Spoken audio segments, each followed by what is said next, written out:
This vehicle I diagnosed had no communication with the scan tool when I plugged in. A bunch of warning lights on, wipers wouldn't shut off, headlights staying on, clear indicators of CAN network communication issues. And I'm going to dive into what I found, how I found it, and at the end of the video, a really deep explanation as to how this kind of happens. So check it out. So we have a CAN communication issue. Vehicle's not communicating at all on the CAN network. CAN C, which is powertrain. CAN IHS seems to be communicating. If you use this breakout box, you see it flashing, you would think that that's okay. But we've got 1.8 volts on both CAN high and CAN low, which that's not correct. It should be 2.4 on low, 2.6 on high with the activity happening. But you should really use a scope at this point.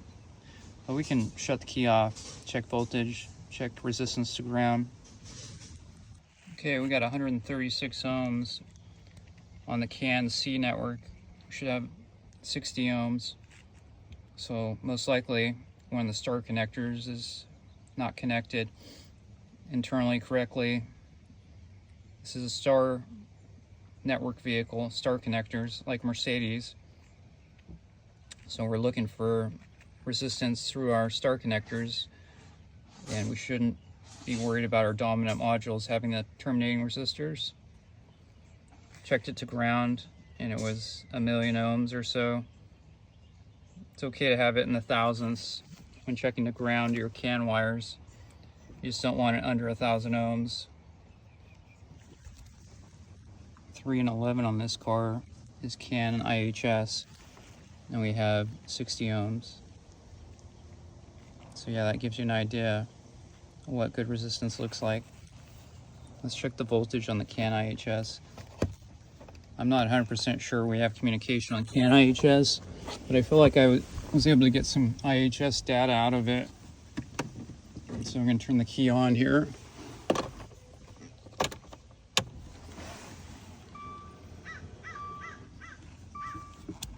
What do we have? We don't have any LEDs flashing. We got 2.4 though.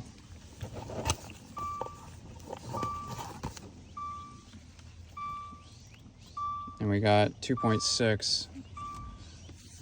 Couldn't tell you why we don't have a flashing LED, but we seem to have proper voltage. So definitely don't rely on these LEDs for CAN network indicators.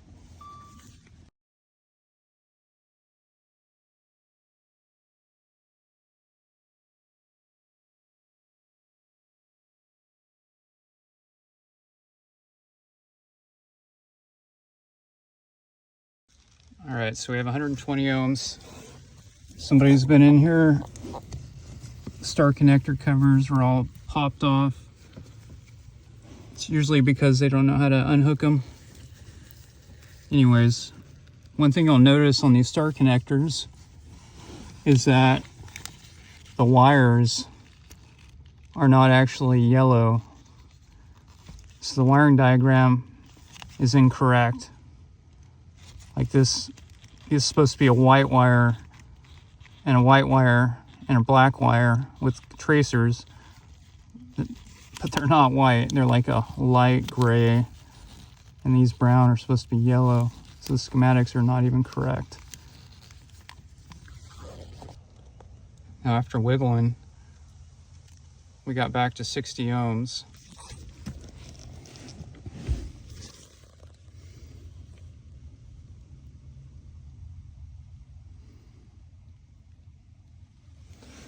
So let's go back in here together and we'll see what happens when we wiggle some wires.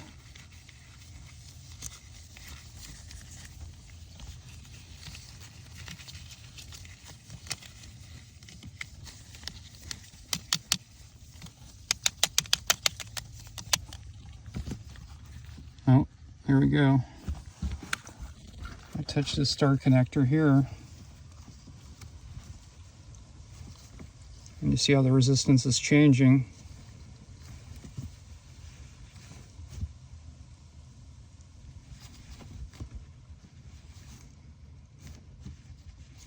so that's not okay. So we need to replace this star connector and retest. We might be able to solder it. Probably just got some cracked solder joints.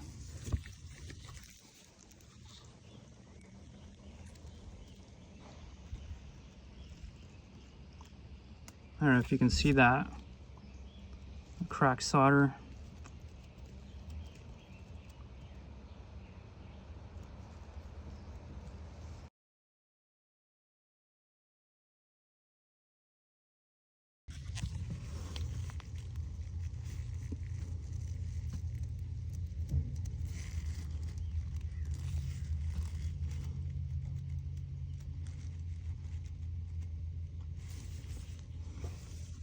Okay, so now we're on the can low and we got 2.0 volts. Car's running and we definitely have communication going on. Got a couple warning lights on. Let's see what we can scan on those modules.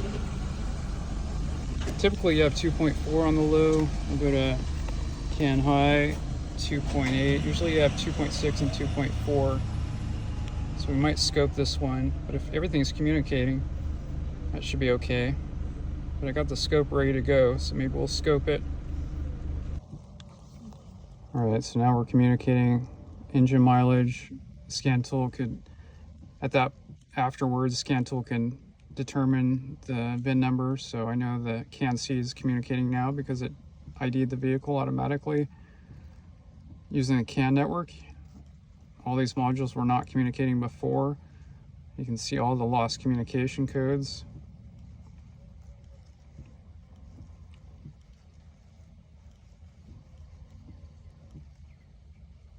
Basically the vehicle is in a limp mode. Wipers come on, headlights stay on. So you are a little bit safer to get to where you need to go to have it repaired. Shop in town, replace modules. It did not fix it, but it may have been intermittent at the time.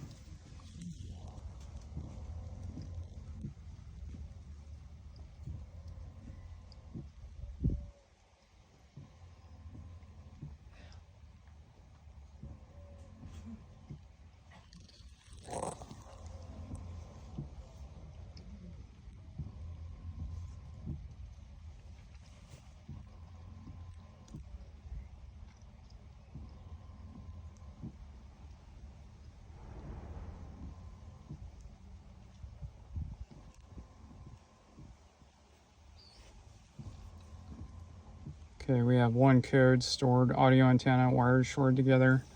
It's got the factory radio. I'm trying to erase that again.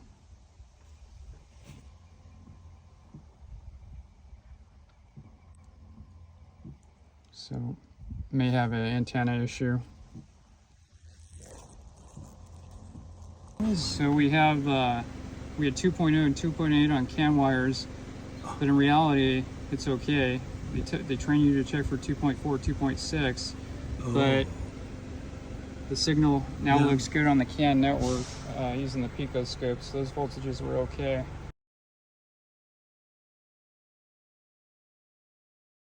Okay, so we have these wires here that somebody has tied into the engine core. And now with the CAN network communicating, the lever on this wire stalls it. Okay, so we started to remove these jumpers. It's basically what you call an overlay harness, but it's definitely not what you want to see. It's pretty shoddy. Yeah, also half the connector is missing. These wires are just kind of loosely on the hot coolant pipes and hot motor. And that goes to your very important crankshaft position sensor with some uninsulated butt connectors going to it. So I don't know if you can see it hard on camera, but you have rodent damage mice have chewed on the wires right here. You can see that. They ate through the insulation. And so, yeah, that's a problem.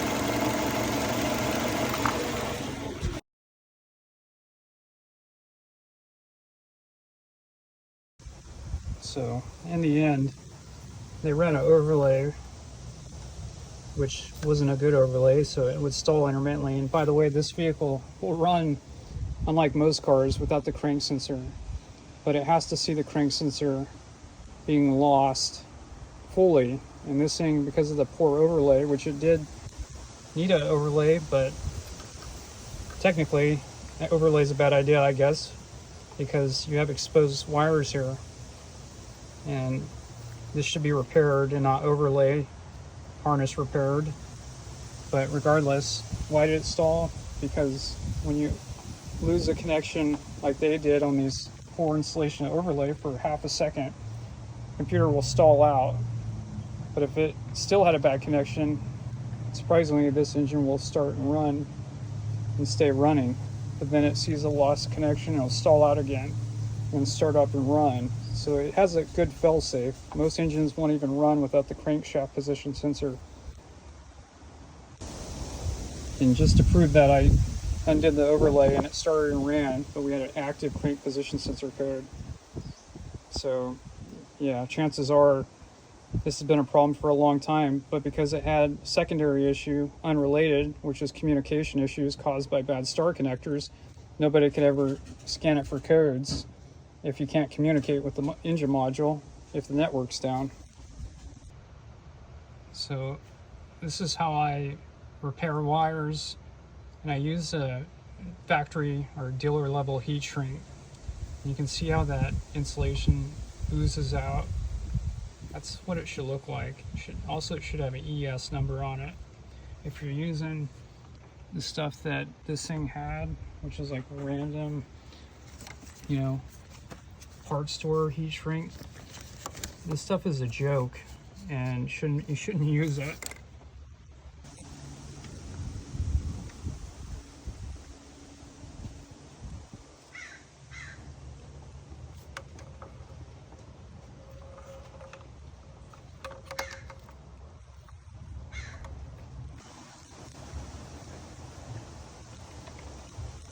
This is what it should look like.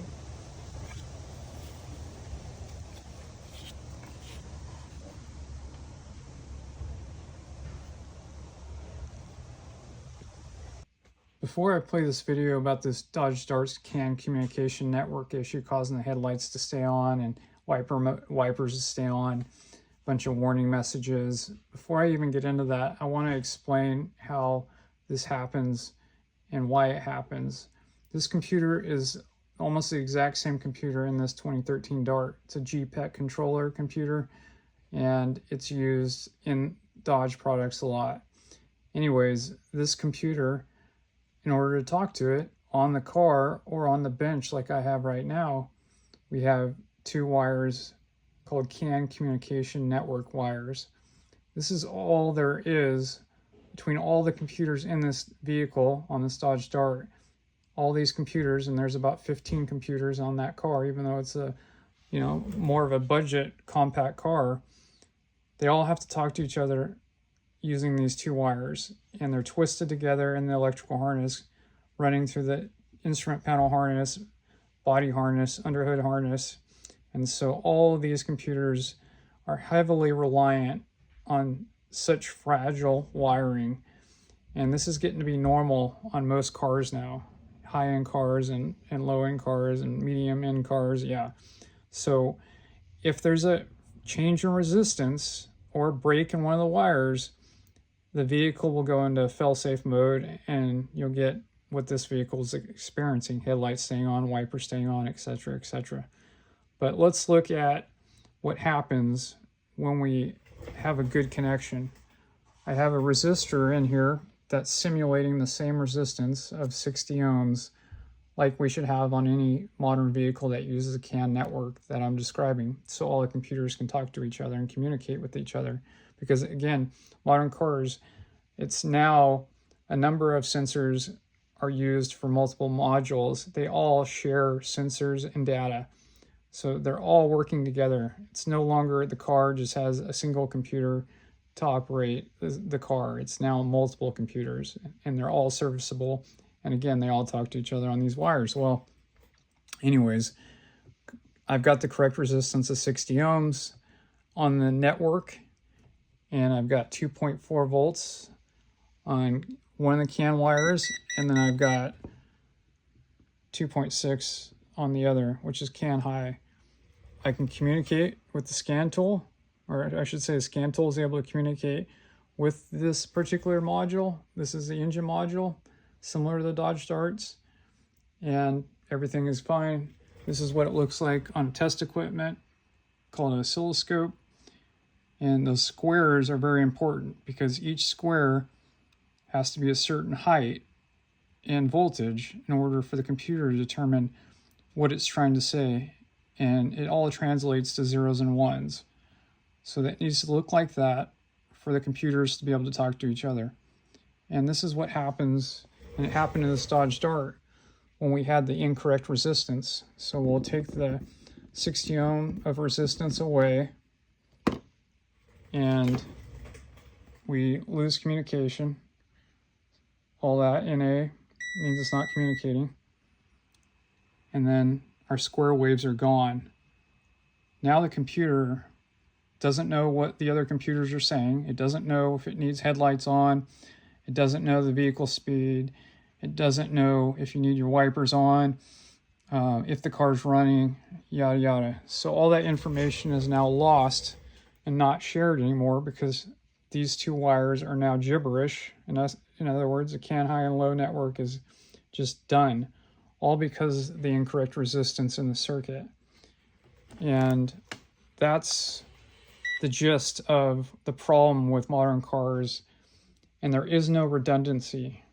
There used to be early on, but they're not doing it to save money. So it's a really big flaw in modern vehicles when there's a change in resistance like this vehicle. We have 1.9 volts on one of the CAN wires with it not communicating, and 3.3. We'll put the resistor back in. So now we have proper resistance of 60 ohms, 2.6 volts, and 2.4 volts. And we're communicating again, and that signal looks good again. If you introduce, let's say, in this car, this Dart, you're going to see the start connector where it was cracking the solder. That was affecting the resistance of the circuit and also cutting off half of the vehicle's network on top of it.